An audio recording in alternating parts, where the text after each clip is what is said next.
দেশনেত্রী বেগম খালেদা জিয়ার মৃত্যুতে কোরআন পাঠ, খতম ও দোয়া করেছেন বিএনপির নেতাকর্মীরা। এই বিষয়ে নগরের মালোপাড়া বিএনপির দলীয় কার্যালয় থেকে বিস্তারিত জানিয়েছেন প্রতিনিধি বুলবুল হাবিব। সাবেক তিনবারের প্রধানমন্ত্রী দেশনেত্রী বেগম খালেদা জিয়া আজ সকাল ৬টায় শেষ নিঃশ্বাস ত্যাগ করেছেন। শোকাহত দেশের জনগণ এবং বিএনপির যারা নেতাকর্মী রয়েছেন, সর্বপর্যায়ের মানুষজনই আসলে আজকে শোকাহত।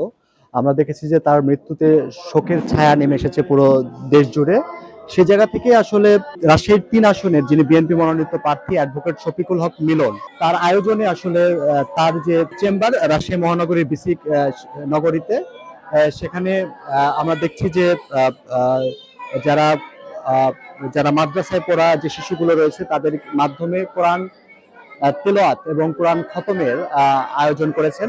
সকাল থেকে মৃত্যুর খবরের পর থেকে কিন্তু এইখানে এই মাদ্রাসার শিশুরা তারা কোরআন তেলাওয়াত করছেন এবং তারা ইতিমধ্যে একবার কোরআন খতম দিয়েছেন, বেগম খালেদা জিয়ার জন্য দোয়া করছেন এবং বিএনপির বিভিন্ন পর্যায়ের জায়গা থেকে কিন্তু এভাবে দোয়ার আয়োজন করা হয়েছে। তো এই ছিল এখান থেকে যে পুরো রাজশাহীবাসী তার শোক প্রকাশ করছে তার খবর।